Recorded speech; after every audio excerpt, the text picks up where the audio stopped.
Testing,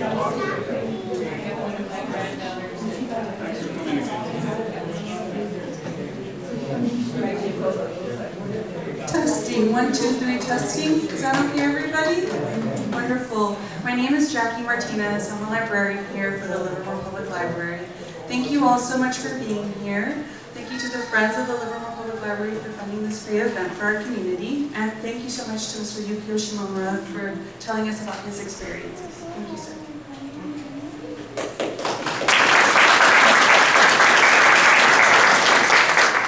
You may not clap after I'm done.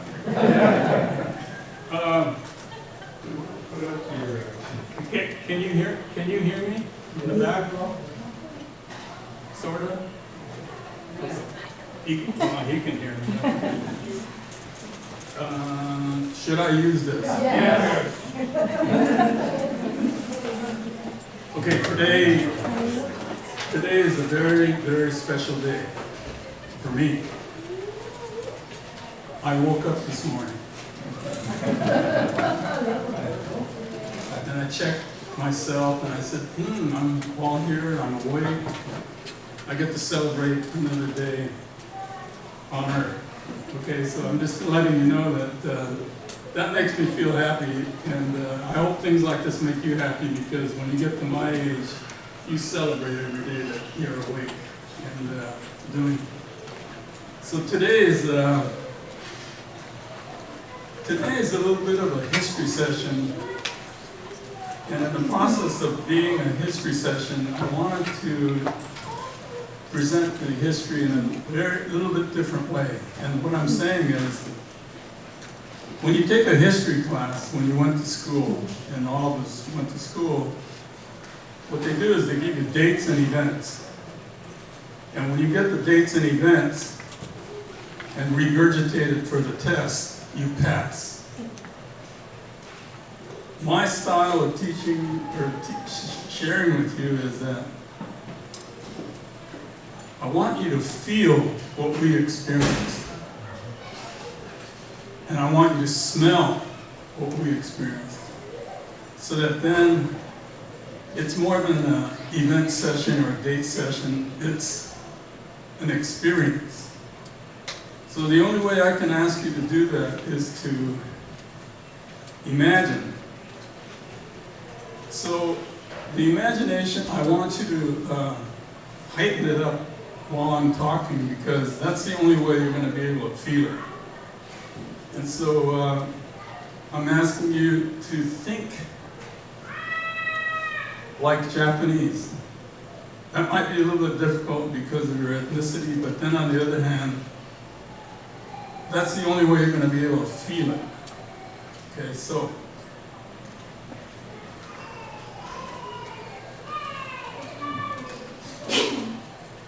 this is my family's picture. And my dad is on the left-hand, second row, left-hand side, my oldest brother, my mother. The four women are my cousins.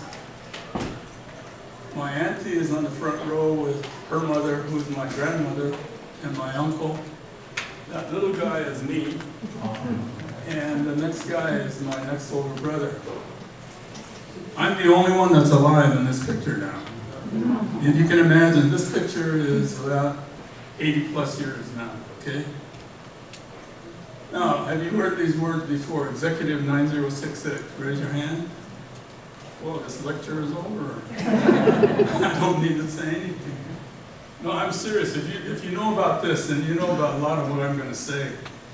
And it's probably, I may give you new information, and then on the other hand, I may give you some old information. Okay, we're going to talk about incarceration and relocation. How many of you heard of Tanforan? Oh my goodness, this is interesting. You guys have this history already. No, but at Tanforan, how many of you bet on the horses at Tanforan? So you only know about Tanforan based on the camp that was there? Oh my God, that's crazy. How many of you heard of Delta, Utah? Why? Why did you hear about Delta, Utah? I read up on it because I'm your your age almost. And I feel that the last two words of what you put up there are probably the most important things that you can investigate at this time in our history. Interesting. Thank you. How many of you have seen Topaz? Have you been to Topaz? Oh my God, this is getting good. So you'll know what I'm talking about a little bit. Okay, that's great. Tule Lake. My. We have, your parents went to Tule Lake, is that right? Okay. 442nd Combat, 100th Battalion. I appreciate all the raising of the hand. My family's in San Francisco. That's my mom and dad. They moved over from Japan in the 1920s when the earthquake happened in Japan, and Japan was in bad shape, and so then my uncle and auntie sponsored them to come over. This is a typical picture that was taken in the good old days. My father looks a little stern, and my mother has a little bit of a smirk on her face, but I'd call that a smile. Give her a break. And yeah, they were good looking. They look at the clothes that they're wearing. We lived on 1872 Bush Street, okay? And that's my mom and dad up there. Dad was a traveling salesman. He covered Montana, Idaho, Colorado, Nevada, California, and Utah. My mother went to the Christian church in San Francisco with Dad. And my grandmother, she never learned any English, which is interesting. She would answer the phone and she would say, moshi moshi. And in Japanese that means hello. And then as soon as she said moshi moshi, she'd say bye. And whoever called had to call again. Okay. And I'm that little guy there. I used to be on a scooter going up and down the streets on Bush Street, Buchanan, and all the other Japantown streets. My oldest brother in the white shirt, he went to Lowell High School, and my next brother, he went to junior high in San Francisco, and I went to Raphael School in San Francisco. Both my older brothers were in the Boy Scouts, Troop 12. Okay, that was the Japanese troop in Japantown. That's me on the left there. I'm one of the original San Francisco flower children. Now everything was going hunky-dory during this period of time, and my mom and dad, my dad was a salesman, and then my mother was what we call, it's a nice way to say piecework. She used to do piecework. The honest comment would be she worked for a sweatshop. Okay, so you do one piece, you get paid for every piece that you do. Okay, and in those days, those were tough ways to make money. So the Japanese emperor made a significant mistake by bombing Hawaii. And in the process, they took the West Coast and turned everything into chaos, including the East Coast, because the Second World War started based on getting bombed in Hawaii. And so then, this is the way that the headlines were in San Francisco. And this is a comment that was made by a general. And I have to read it because this way you'll get a feeling for what the guy said. So a Jap is a Jap. It makes no difference whether he is an American citizen or not. He's still a Japanese. The Japanese race is an enemy race, and while many have become Americanized, the racial strains are undiluted. Sabotage and espionage will make problems as long as he's allowed in the area. The very fact that no sabotage has taken place to date is a disturbing and confirming indication that such action will be taken. In other words, General DeWitt was a significant influence in the Second World War.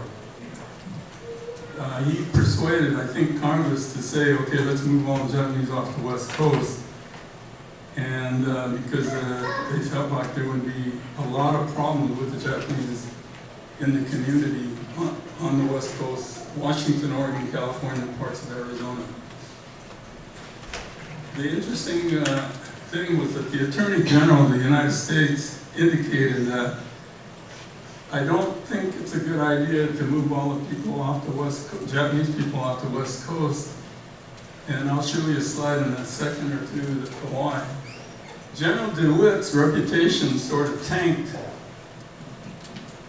And after a while, his reputation became General Nitwit. And that was unfortunate.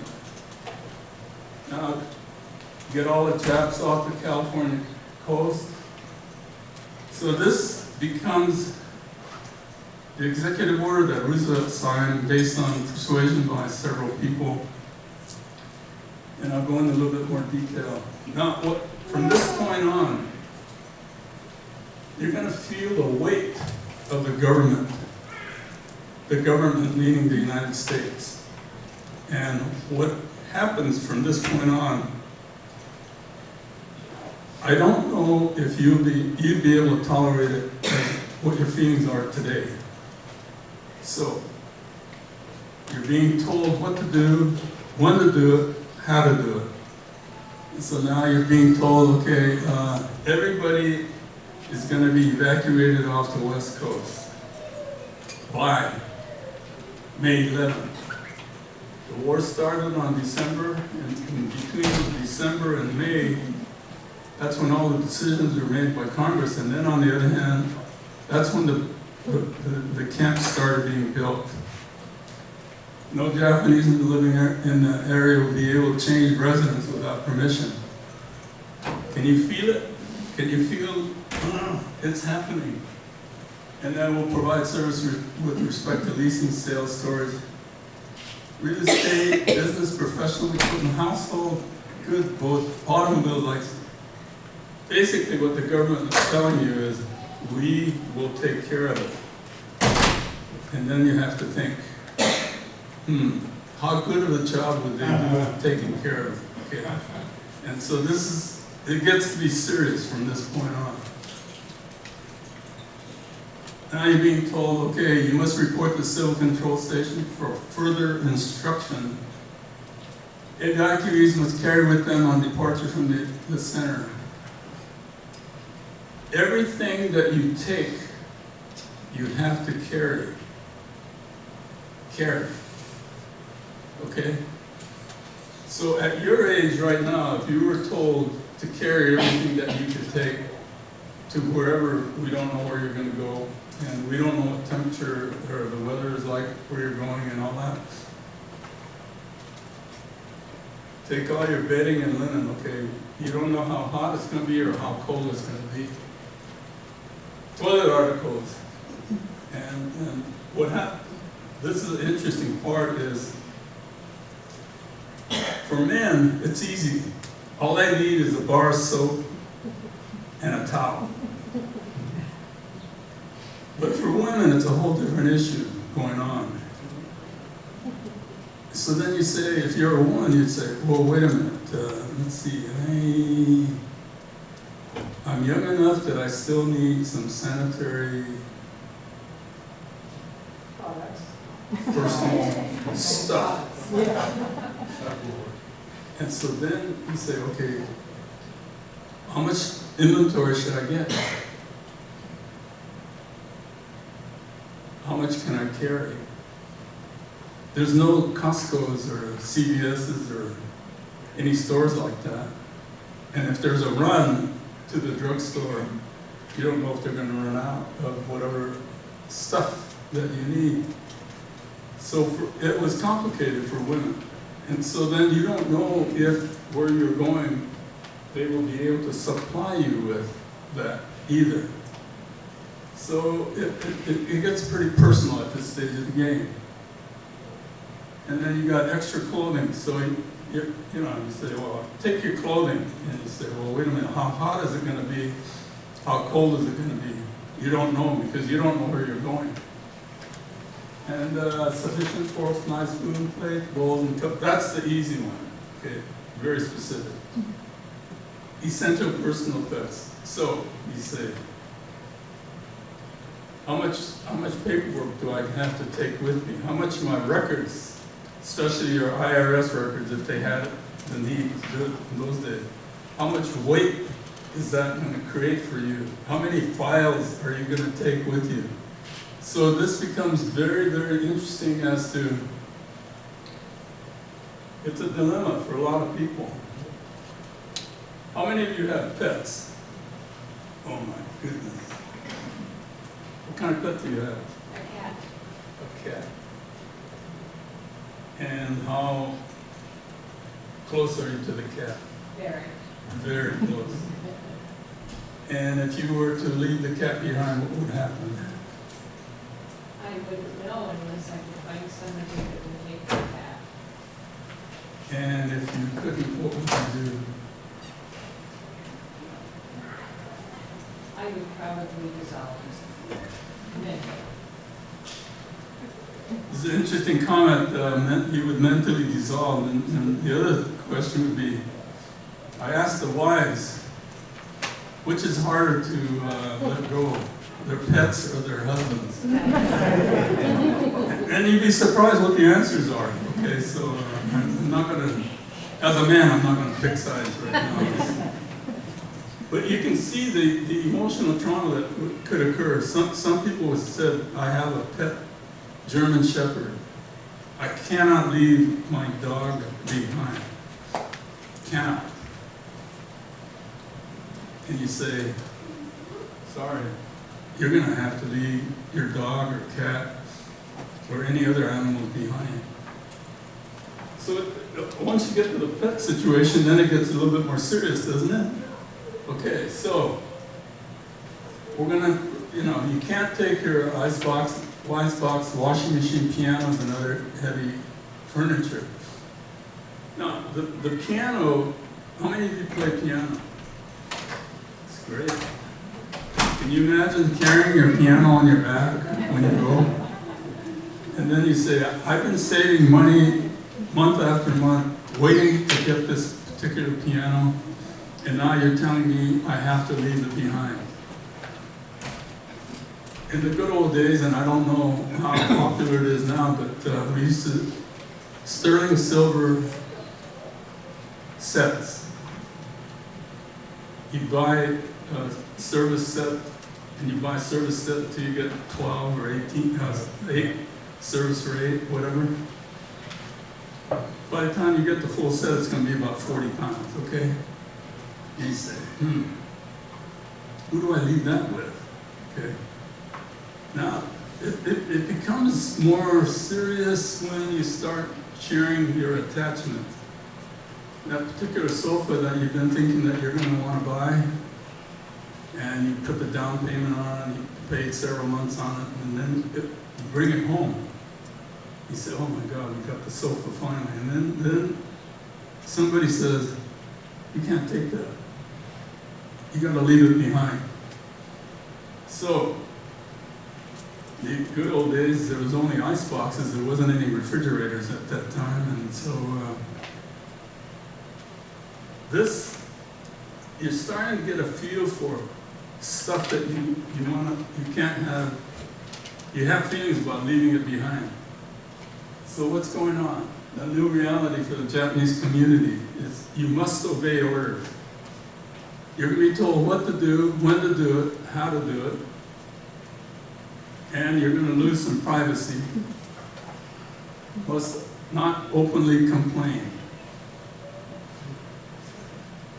And the next one is must not embarrass. In other words, don't embarrass your fellow Japanese people, the Japanese community, by doing stupid things. So the Japanese word is shikataganai. This is the way it is, so be it. And the other Japanese word that is popular is gaman. Be stoic. Zip the lip and take it. But then on the other hand, there's the last one that's called no monku, and the Japanese people are very familiar with this. No moku means, in my language, no bitching. Okay, so Japanese in the U.S. 127,000, 110,000 were on the West Coast. Born in Japan, 40,000.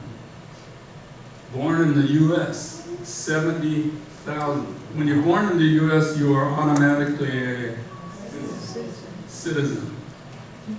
Now, guys, there were several people that were Tibets, they were born in the U.S., went to Japan for their education, came back to the U.S. So, they had some problems too. Now, what is your name? Ronnie. Ronnie? Okay, Ronnie and I are acquainted when we were young. And I say young, okay. And so we start dating, okay, way back when. And then I said, oh boy, this is a good, solid relationship. I like her a lot, I love her. I'm gonna ask her hand in marriage. So then I asked her, and I have to pretend all this, okay, so bear with me. So she says yes. So then next step is go to her parents, and I ask her parents, I'd like to have your daughter in the relationship. I'd like to marry her, and would like your permission. And they said, okay. I asked my mom and dad, I said, hey, we'd like to get married. He said, okay. So, get married, have a couple kids. What color is your hair when you were young? Brown. Brown. What color are your eyes? Gray. Okay. So when we have kids, kids are going to have brown hair, gray eyes, and they're going to go to camp with me. And you say, how's that going to work out? She's one Caucasian amongst how many thousand? Okay. Do you think she's going to get harassed? It's more than probably, right? So then she says, I can't take this pressure. I don't like how I'm being treated. May I leave? So she gets permission to leave and go to the community that she comes from, or we come from. And so now we flip it. The children have black hair and brown eyes now. Now, the children, do you think they're going to be harassed when they go out into the community? So the ironies of war, it just goes on and on and on. And so then interracial marriages were tough. And I'm just pointing out just one potential situation.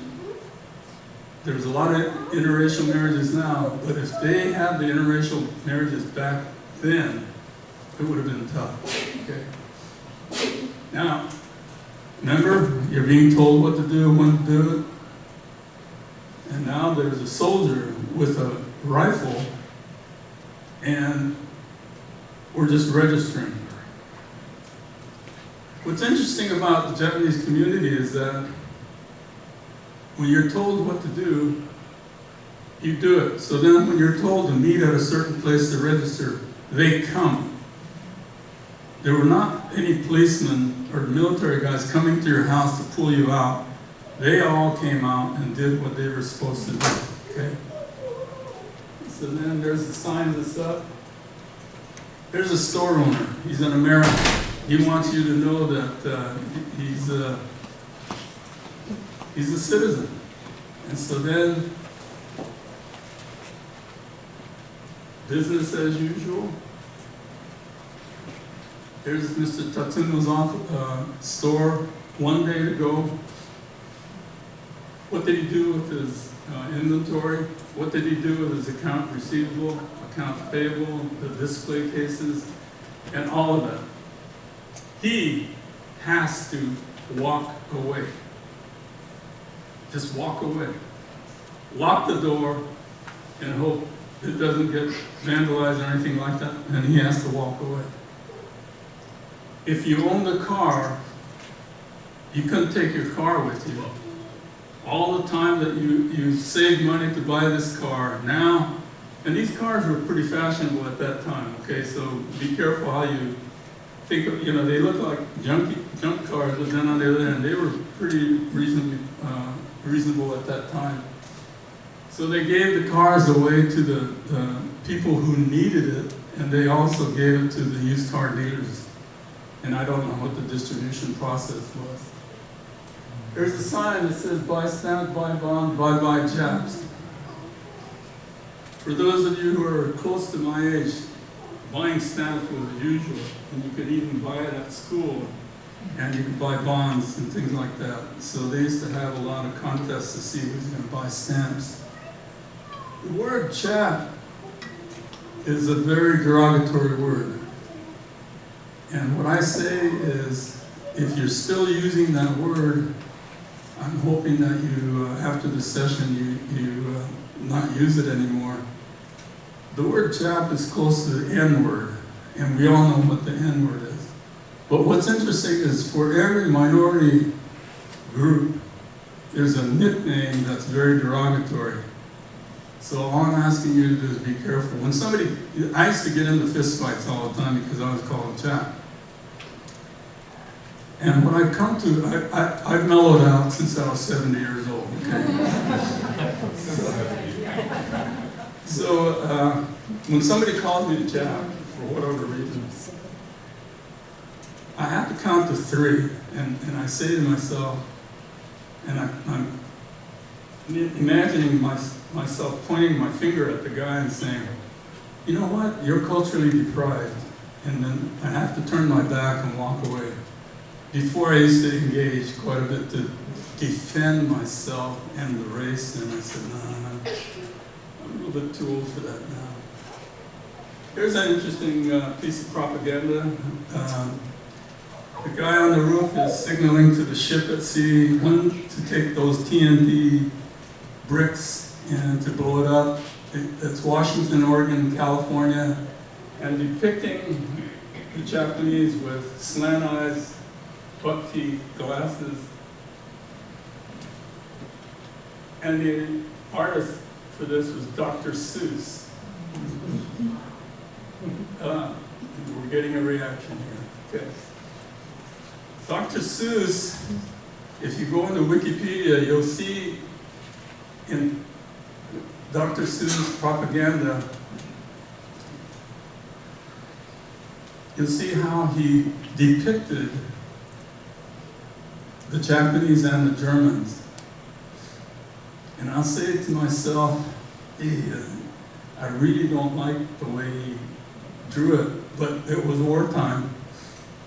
And I have to give him the benefit of the doubt that he was a starving student at the time. I'll say, okay, I've reconciled with him, but then I don't buy any books that he's written to give to my children or grandchildren anymore. Or if I see any cartoons on Saturday or whatever specials, I don't watch it. I still have strong feelings about the fact that he really depicted us in a bad way. Okay, you can only take what you can carry, and this is the way it goes. When's the last time you packed your clothes in a steamer trunk? Is steamer trunk a familiar word in your vocabulary? Yeah. So then this is the way it was. The interesting thing is there's no wheels on these steamer trunks. There's no wheels on the bags. So remember what I said, you can only take what you can carry, okay? Now, you're young enough that you can carry a few pounds, but then on the other hand, how far can you walk with what you're carrying? And there are several of us that are in our a little bit older and therefore difficult, okay? Now it's getting more serious where the soldier has a rifle with a bayonet on there and he's hurting the people around. And then you have all the soldiers here guarding. So it's announced that we're going to a place called 10th Ran. 10th Ran started in 1899, so there's 40 plus years of horse race season, and this is the building that had the headquarters. So all the barracks were built in the field. The reason why so many of the racetracks were used as quote-unquote relocation camps is because they had a lot of acreage and it was a big fence around it, and all they had to do was put guard towers up, okay? So, all the barracks here, now, there were 50 horse stalls, 25 back-to-back. People were assigned into the horse stall, okay? Now, can you picture yourself in a horse stall? All they did was take water and wash it out the floors. And then they may have put linoleum on the floors, but you only have one light bulb. And then they converted the double doors into single doors, and that's it. The horse stalls were made out of green wood. And for those of you who are familiar with what green wood is, it's wood that's never been kiln dry. So the boards shrink. So if you're in the horse stall and the boards shrink, it could be from a 1/4 inch to 1/2 inch between the boards. Now, the story goes that this guy was telling a story to his family, and his next door neighbor was listening. And the next day, the neighbor said, I didn't get the finish of your story. Can you finish it for me? So that's the level of privacy there was at that time. Okay, and you have to think about 40 years of racing, 40 seasons of horse racing. A horse is not trained to stomp on the side of the wall to say, I gotta go. The horse stands wherever he's standing, and he goes wherever he's standing, and pees and poops. And so they clean it out, but then on the other hand, all that stuff gets saturated through the floors. Okay, so now you say, well, wait a minute, you don't want to light candles in there because you might cause an accident and burn the whole place down. This might have been an idea. But then on the other hand, how many of you are familiar with Airwick? You are old. Okay. So how many gallons of Febreze would you need to cover the smell? And so this is how serious it is, because if you are in the horse stall, the odor saturates everything in the room. The odor saturates all your clothes, and it might even make you smell. So when you go to the mess hall to go eat breakfast, lunch, or dinner, they know where the people are from because they stink. And so then the question that I would ask all of you is, how many of you would allow yourself to stay in this kind of a situation? And then I would back it up with, you have no choice. So then all of the nightstands and things like that were built out of scrap lumber that was made for barracks, and I don't know where they got their nails. Now, if you're given a bag and you're told to fill it with hay, that would be your mattress, okay? That's your mattress. So, how many of you have allergies?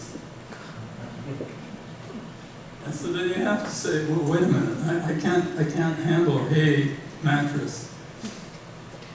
What are you going to do? Sleep on the mattress without the hay in the bag on a metal cot? Or are you going to sleep outside in San Bruno where the microclimates are crazy? Okay, so this is where you have choices, but you don't have choices.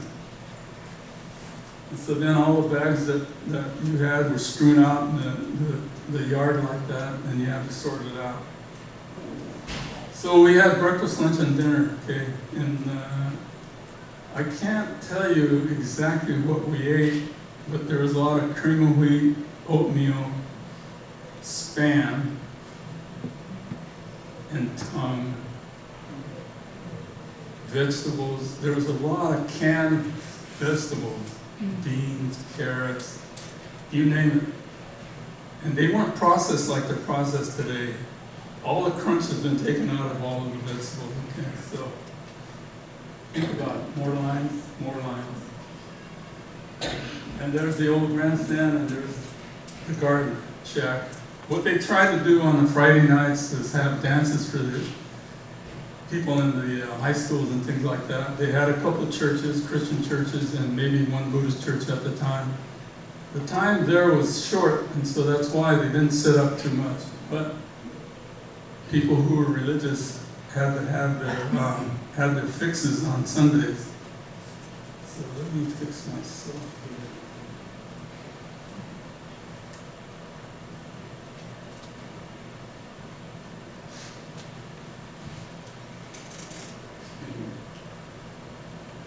Now we're going to another place called Topaz. And you say, well, wait a minute, where's Topaz? Getting ready to go, you can only take what you can carry, okay? Now people are a little bit more relaxed, although you do see guys with their hats on, their suits and ties and things like that. You're going to board the train. When you board the train, the shades are drawn all the way down. There's a guard at every end of the train car, and they have weapons. And so then we're going to go through California, Nevada, and then parts of Utah. But do you think that you might want to escape off the train as we're going through the desert in California, Nevada, and Utah? What's the chances that you're going to survive? Do you think you're going to die of exposure when you get out? Because how much food are you going to have, and how much water are you going to have, and how warm, what kind of clothes do you have? So here we are. The red is the map of Utah, and the triangles are where the 10 camps were, and each camp had about 10,000 people. All the stars were where they had the temporary camps. And so now I understand we have people, children of people that were in the camp. Where are, let's see, your parents went to? Yeah. Arizona. Arizona. Amachi, Grenada. Say again? Amachi, Amachi. Grenada. So I have the privilege of being able to share maybe what they heard from their parents or not. But they are the children of the people that went to camp, so it's significant. Now, this is the numbers of people that went to each of the camps and when the camp opened up. In Topaz, they took a square mile and they graded it, put a fence around it, put guard towers on the corners and in the middle. He even had a water tank and the greeting committee, and see the guy with the jungle hat on. You see his Levi's? See how his pants were. Japanese people have short legs, and so when Levi's used to make their pants, I think they only used one limb. And so that's why they cuffed them up so high. You can tell by my pants too, right? I'm shrunk about 3 inches, so that's the way it goes. This is the layout, and in the red is the block we live in. We live in 274E, 27 block. 4 is the barrack number, and E is the room number. And in the middle on the right-hand side is the way the blocks were laid out with men's and women's. I'll use the word latrine. How many of you are familiar with the word latrine? All right. Well, you guys are old. And then on the upper right is the way the barracks were set up. A through F. A and F had 3 people. B and E had 6 people. C and D had 4 people. And if there were a family of 8 or so, then they broke the wall down between C and D. Now, if you think about it, well, and then let me tell you, the military police are in the upper right-hand corner, and then there's the hospital, and then there's the warehouses, and then you have the guard stations at every corner and in the middle. This one guy, probably about 65 years old, started walking toward the fence. He's just walking toward the fence. And the guard said, "Stop or I'll shoot." Maybe he said it 3 times, "Stop or I'll shoot." Shot him, killed him. We don't know to this day whether he was hard of hearing or he couldn't understand English. So, and then the guy was probably just got through basic training, where he took his basic training, probably 18 years old. And he was told, shoot if they try to escape. So this is where the guy was never charged for anything. He was doing everything in line of duty, okay? If you think of the barrack, and there's no ceiling, it's the same, it's the roof, all the way from A to F. So people in A can hear what's going on with people in F. And so you think, oh, there's another level of privacy that's gone shot to hell, okay? But this is a funny statistic, and I have to share it with you. Over 300 kids were born in the camp. So when you say, privacy, and you say Mother Nature took a strong hand, and so this is where, a lot of kids were born in the camp.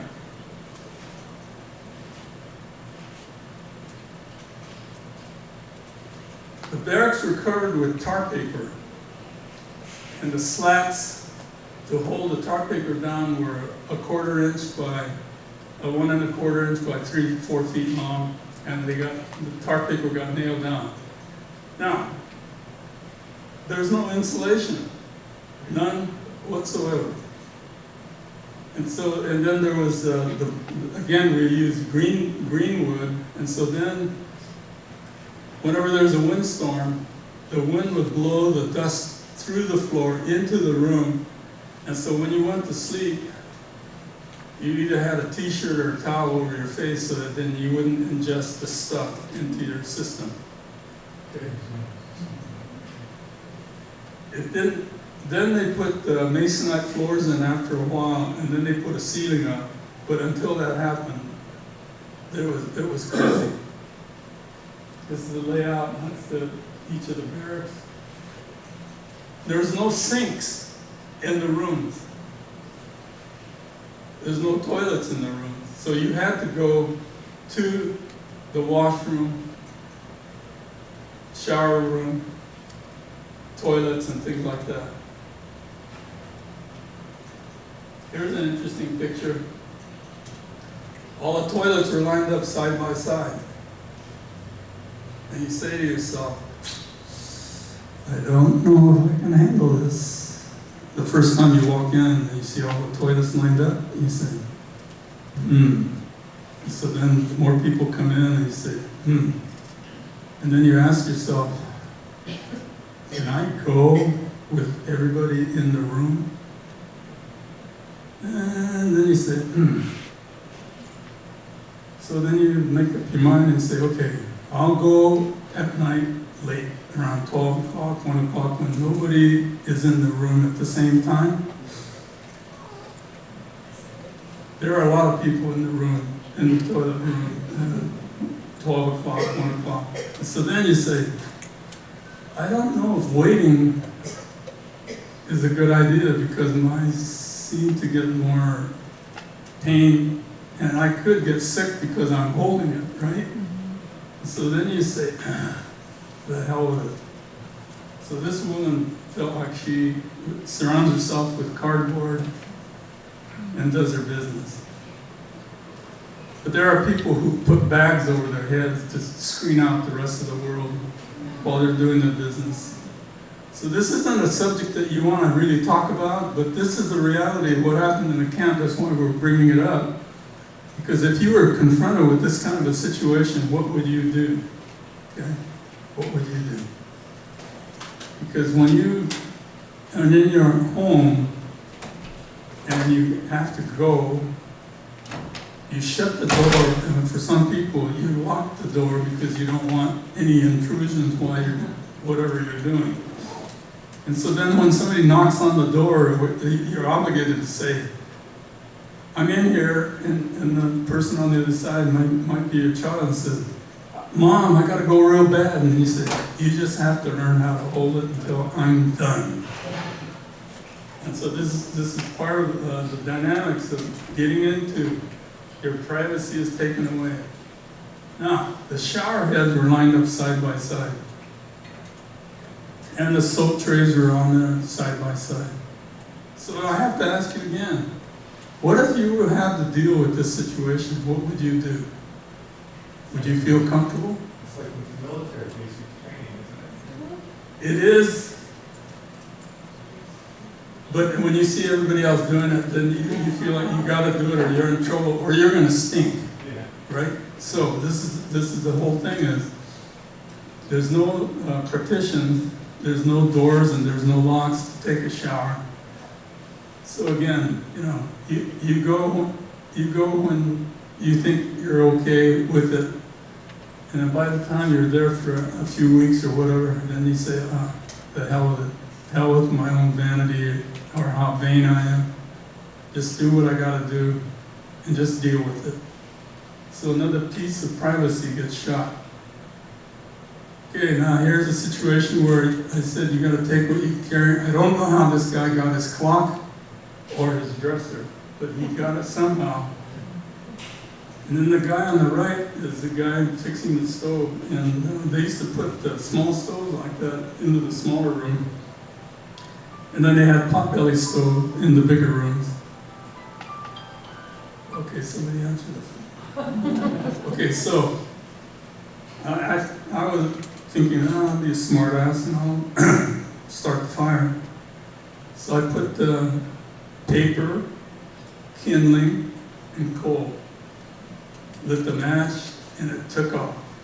It took off so that the stove turned red, and the two pipes above the stove turned red. And the guy comes around and says, hey man, you gotta regulate the air that's going in other words, the oxygen that's going in. As soon as he shut the oxygen off, then everything started cooling. I could have burned the whole barrack down. And my parents says, we don't need you to light the fire anymore. That's very kind. Pardon? They were kind. My dad would have had a Switch. I know the feeling. Okay, when's the last time you used a washboard to wash your clothes? Have you ever used a washboard? My mom had one in the basement, and I may have used it once or twice. Because you had to use it? No, I didn't have to use it. Not like that. How many of you are familiar with Instant Fells Naphtha? Oh, wow, that's interesting. That's that ugly brown soap. It cleans, it does a good job. And the preference is to wash with ivory soap at that time, if you can get a hold of it, right? Okay. Then had people who had a lot of time on their hands, and so then they had their desert gardens. Now the interesting thing is, people didn't have jobs. A lot of people didn't have jobs. So what they had to institute was unemployment money. Because when it became wintertime, you had to have jackets, boots, clothing that would protect you from the elements, okay? There's the guys, every cook in the, were volunteers, or they were getting paid about $10 a month to cook and dishwash. My mother was a server. And so my dad volunteered to make coffee, and in those days it's a big vat like this, and hot water boiling. Takes the coffee in a sack and starts dumping it, makes the water turn dark, puts the white powder in, and somebody tasted it. The white powder was salt. He was never asked to make coffee again. Here's my family picture. Here's my grade school picture. And most of the girls had pigtails, bangs. Most of us, as boys, had butch haircuts. Okay. Pardon? Which one is you? You can't tell? A while back. I'm the second row, third from the right. My cowlick right here.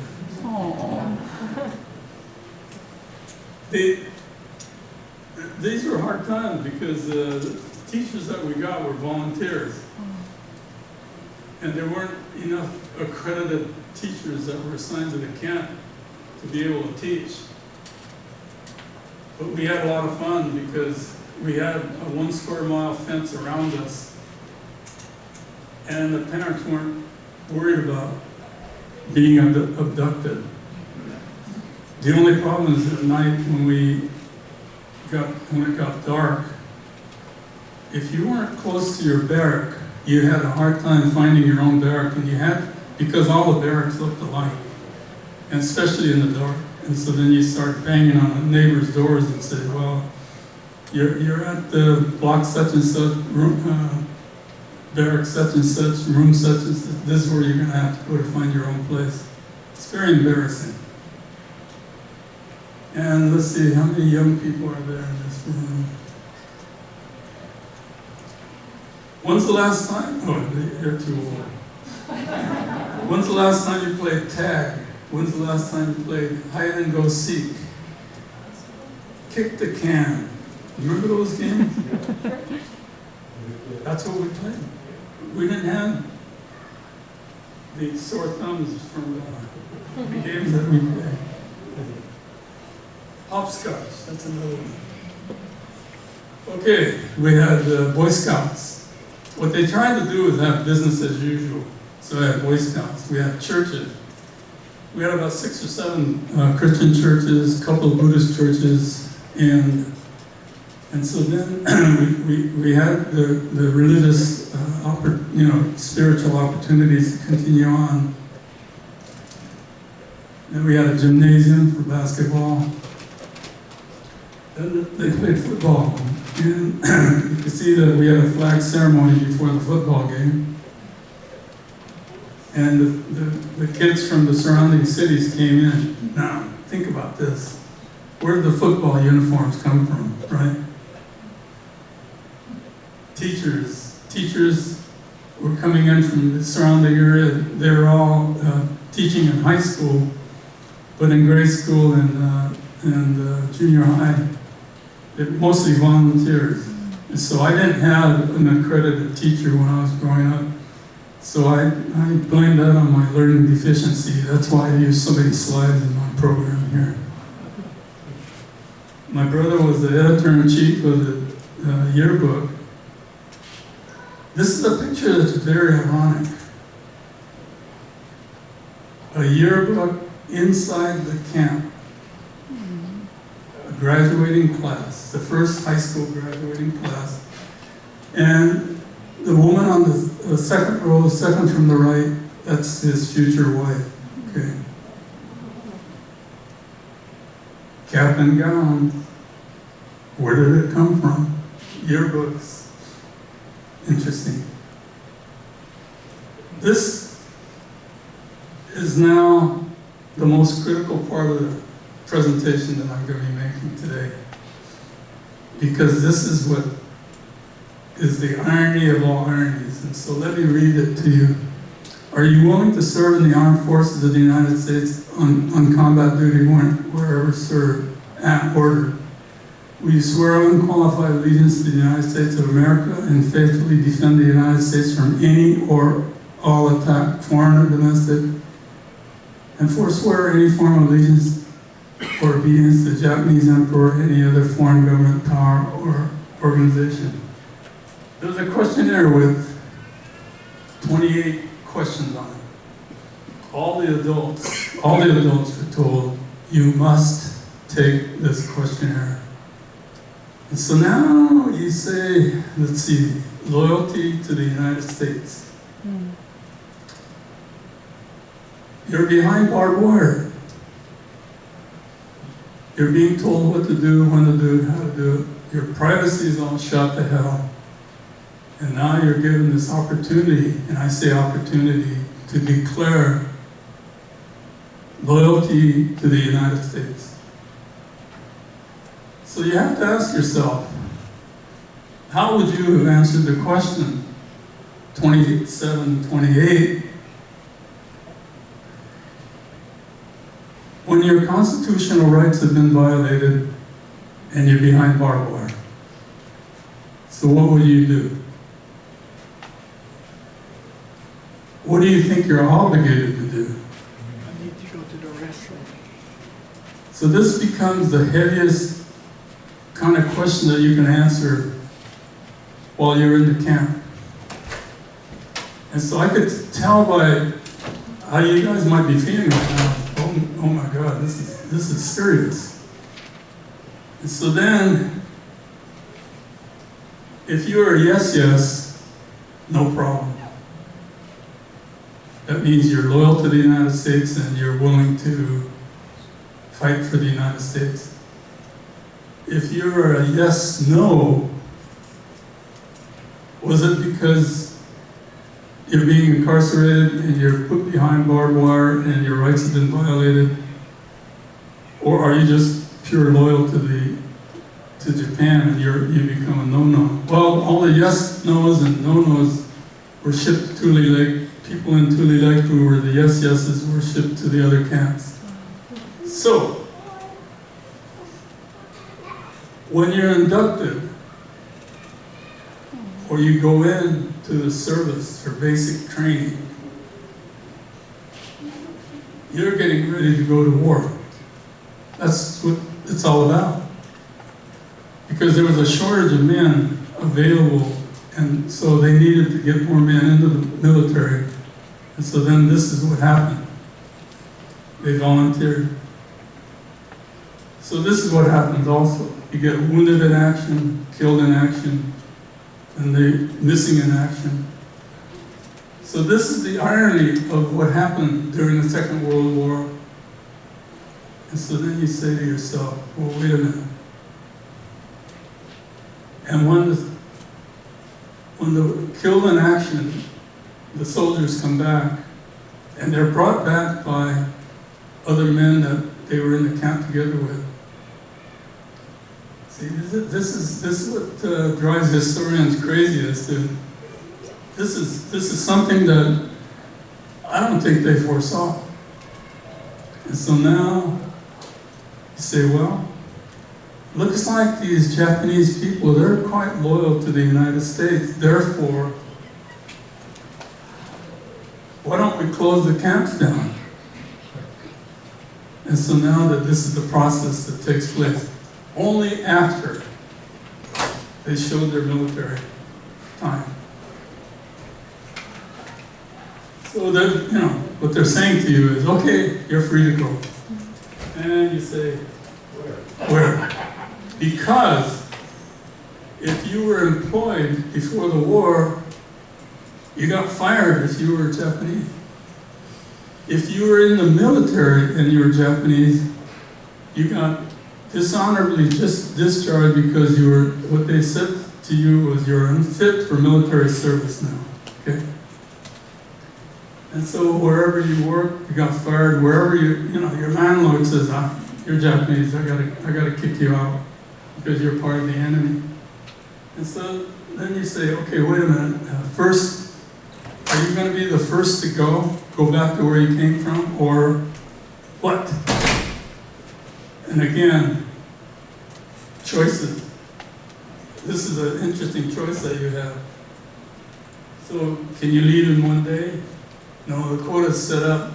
And so then you say, if you don't sign up for the quota, you will be packed up and be escorted to the train, and you probably get about $25 to go back to where you came from. Now, you didn't have to go back to where you came from. You could pick other cities. Like, a lot of people went to the Midwest because they didn't want to get back into the California environment, Washington and Oregon. So you got a ticket to go back. So this is our family resettlement. We happen to be lucky enough to go to Ogden, Utah. My father made a connection with the jewelry store in Ogden, and so then they sponsored him, and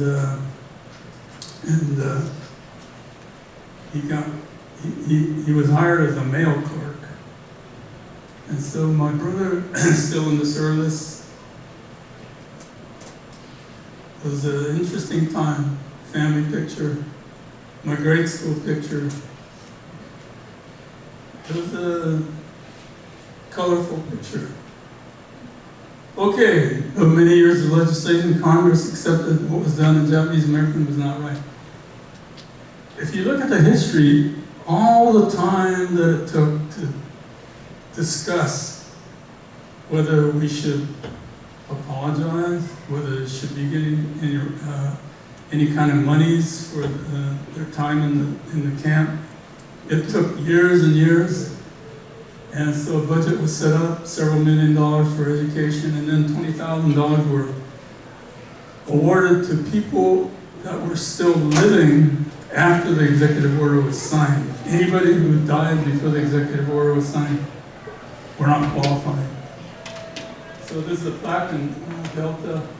What did I learn? Panic situation, Constitution was put aside. U.S. citizens were excluded from protection and were isolated behind barbed wire under military guard. During the Vietnam War, authorities rounded up all protesters. I'd have to say, the protesters at UC Berkeley.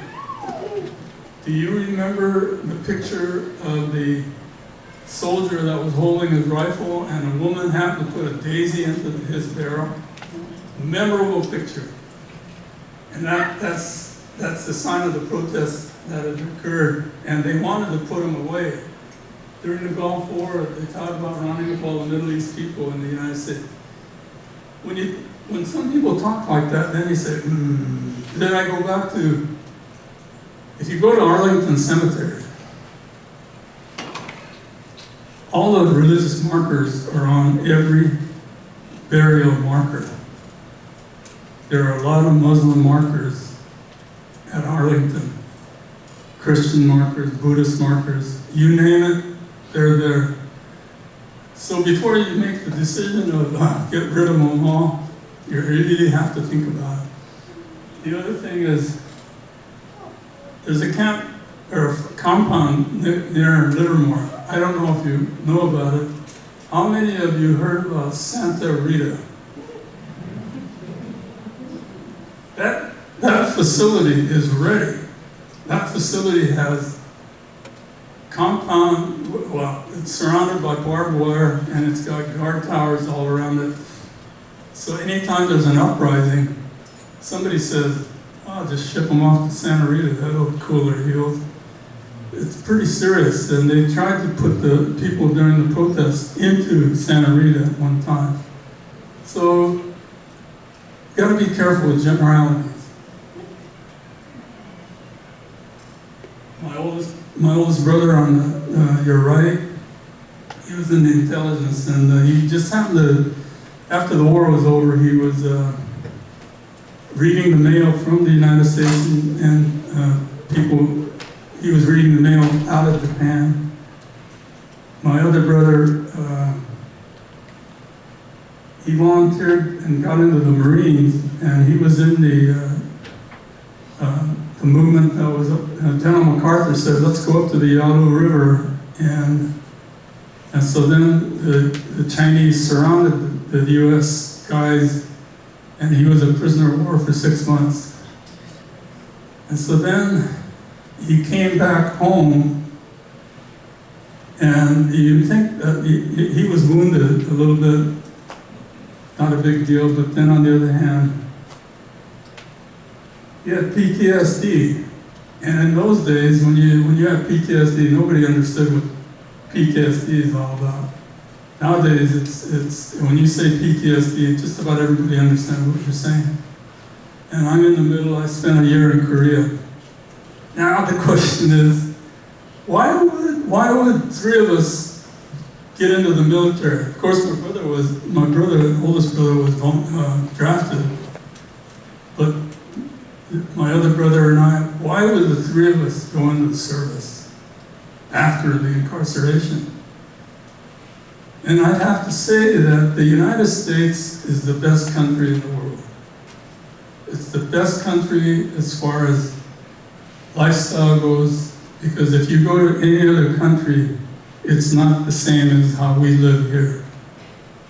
And so my feeling right now is, if anybody complains about what they're living like in the United States, I'd say you better check it out before you complain too much, because your wishes may be granted.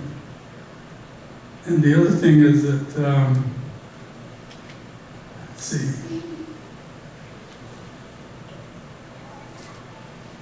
sit my thumb. Okay, we covered incarceration versus relocation, concentration camp versus concentration. The reason why I put this up there is that there's no way you compare the concentration camp between the Nazis and what they did to the Jews and what happened to us.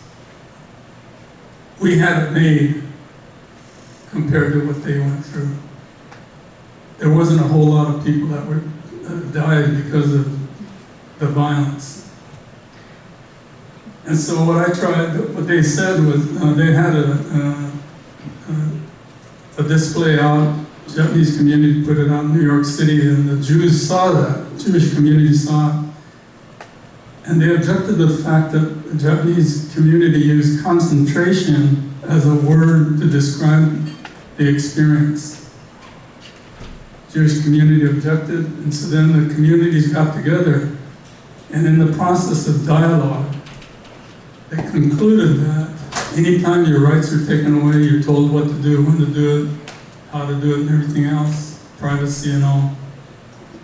It's a concentration camp, and they also concluded that there's a lot of concentration camps in the world.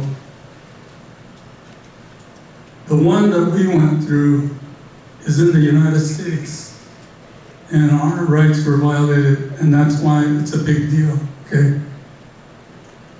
So whenever I have a chance, I'll use concentration, but I respect what the Jews went through, Jewish community. Tanforan, Delta, Topaz, 442nd Combat, and the 100th Battalion. They were the most decorated in the European war. And the reason is that the Japanese guys, American guys that went to Europe, they wanted to prove their loyalty to the U.S. And they went above and beyond. And so then when they had the victory parade, one general asked the 442nd representative, how come there isn't more of your guys in the parade? And the response was, we lost them. And so then the Japanese 442nd and 100th Battalion are the most decorated in the Second World War.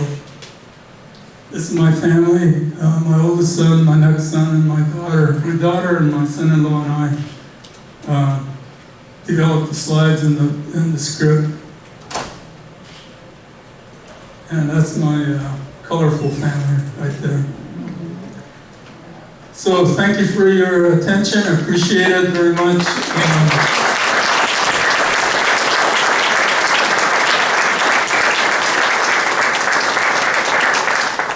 like I said earlier, there are children here of the internees, and I really appreciate the fact that they showed up.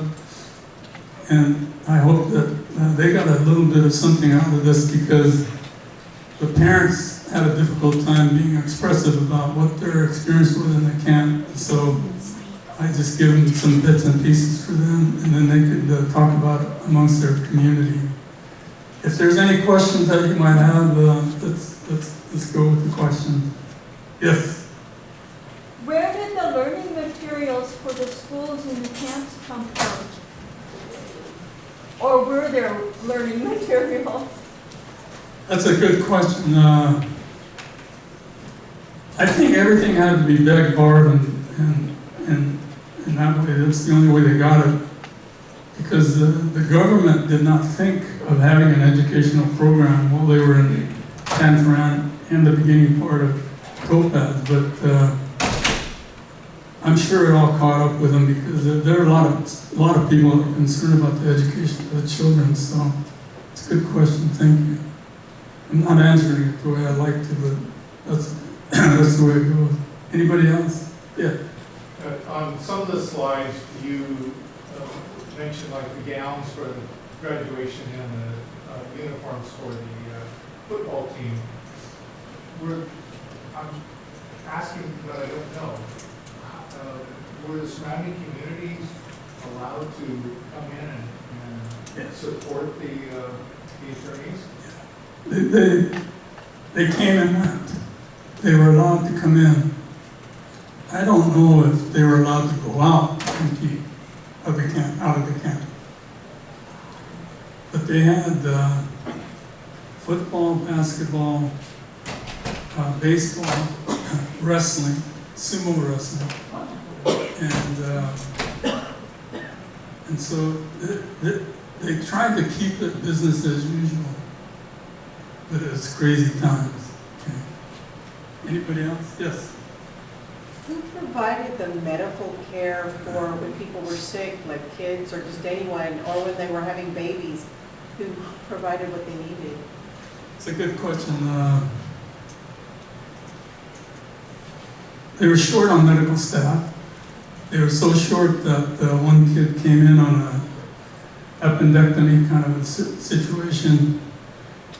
And this gentleman who had been going to UC Berkeley in the med program, hadn't gotten his MD yet, he volunteered to do the surgery. And he was successful in doing it.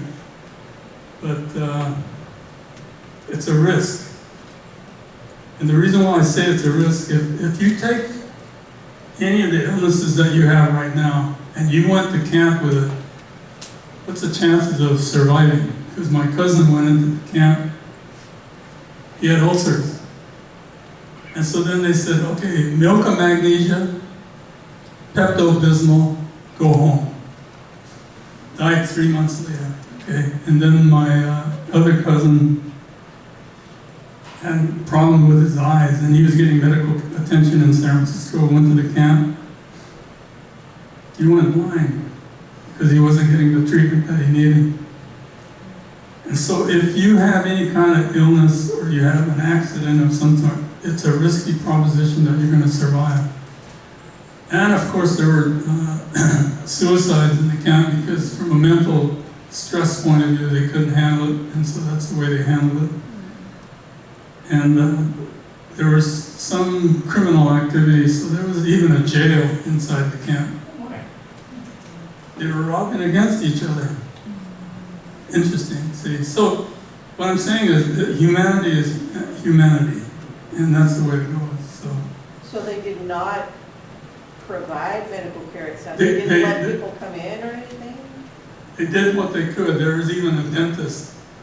But you don't know what he's capable of doing. You don't know whether he had assistance or not, and whether he had medication or not to whatever needed, and the tools. So, see, you're asking the basic questions of what the hell happened. And that's my point is, it was tough. Because you figure 110,000 people There gotta be something. needed some kind of care, okay?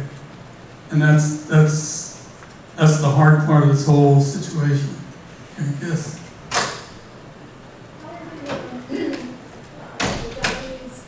Accepted in San Francisco after this.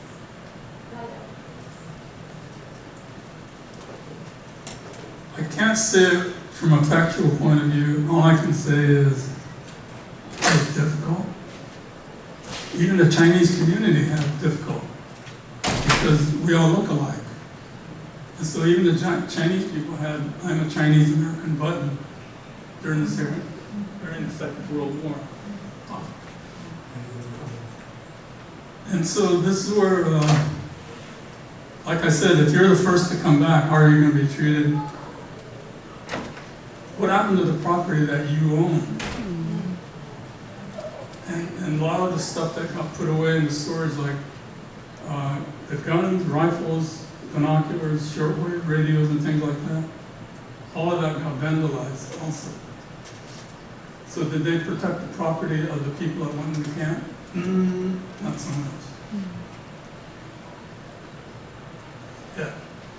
Remember, the life of this by a Jewish storefront, using a young Japanese woman, they were died for her name, there was a lot of a draft for the military, taking the meat and the film, and selling black market from the camp. Did that happen to you in the past? I can't say. The problem I have is I'm not old enough to remember, and people that are old enough that remember are gone now. See, I consider myself a tweener. If I were older, who knows? If I were younger, I don't have a memory. So I know I'm a short timer, and that's why I'm 89 years old, and I'm lucky to have my memory as a. That's why I tell people I'm postponing dementia. All the things that were confiscated from you, your ice boxes and everything else, were they restored and were your homes restored? I mean, I understand that something you want, you may want to go to the police area, but were your homes and your businesses restored at all, or did you just abandon them? If you own the building, you were lucky that the inside was, because there are a lot of people that took residences in the property that you own, because there weren't any guards to guard the facilities. And as far as the homes go, the people just said, "Oh, nobody's living here, we'll just move in." So, a lot of people had to get kicked out. And there were a lot of people taking advantage of all of the problems that, the Japanese community went through. So that's another irony of what happened during that period. Yes? I think part of the answer is the experiences have been just all across the spectrum. You have people who own property and well, they're away. They're near. If they're lucky. There are farmers that reported that they owned the land, they had plowed the land, seeded the land, and it was crops starting to grow. And their neighbor says, "I'll tell you what, I'll buy your land for $1. I'll take care of the harvest and I'll take the profit because I'm putting the work into it." And so he said, "Oh, okay. So when you come back," the guy says, "Okay, I'll sell it back to you for $1.